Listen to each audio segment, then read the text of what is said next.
آج مسلمانان ہندوستان کے لیے ایک بہت بڑے غم کا دن ہے کہ بابری مسجد کے بارے میں فیصلہ ان کے خلاف ہو گیا ہے اور کورٹ نے یہ بھی کہا ہے کہ اسی جگہ مندر بنایا جائے۔ باقی مسجد کے لیے اگر مسلمان مطالبہ کرتے ہیں تو ان کو 5 ایکڑ زمین کسی دوسری جگہ دے لیں، وہ وہاں مسجد بنا لیں، لیکن یہ مندر ہے اور مندر ہی بنے گا۔ تو آج پورے ہندوستان میں کفر خوشیوں سے ناچ رہا ہے اور مسلمان بیچارے گھر میں بیٹھ کے رو رہے ہیں اور تو کچھ نہیں کر سکتے۔ تو بہرحال ان کو چاہیے یہی ہے کہ ہمیں اللہ کا حکم ہے وَبَشِّرِ الصَّابِرِينَ، اللہ صبر کرنے والوں کو خوشخبری دیتے ہیں کہ الَّذِينَ إِذَا أَصَابَتْهُمْ مُصِيبَةٌ قَالُوا إِنَّا لِلَّهِ وَإِنَّا إِلَيْهِ رَاجِعُونَ أُولَئِكَ عَلَيْهِمْ صَلَوَاتٌ مِّن رَّبِّهِمْ وَرَحْمَةٌ وَأُولَئِكَ هُمُ الْمُهْتَدُونَ۔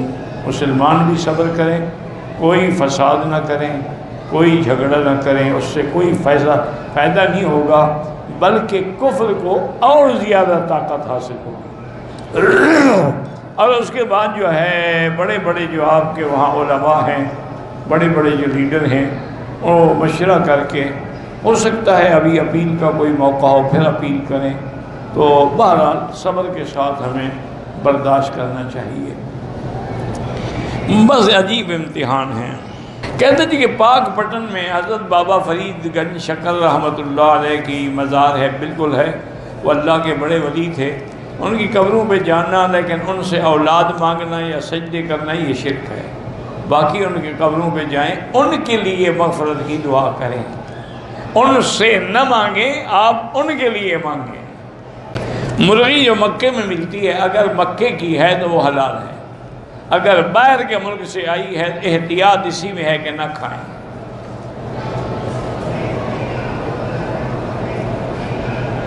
مجھے معلوم نہیں ہے کہ میں نے طواف کے 6 چکر لگائے تھے یا 7، آپ کو معلوم نہیں ہے تو مجھے معلوم ہے۔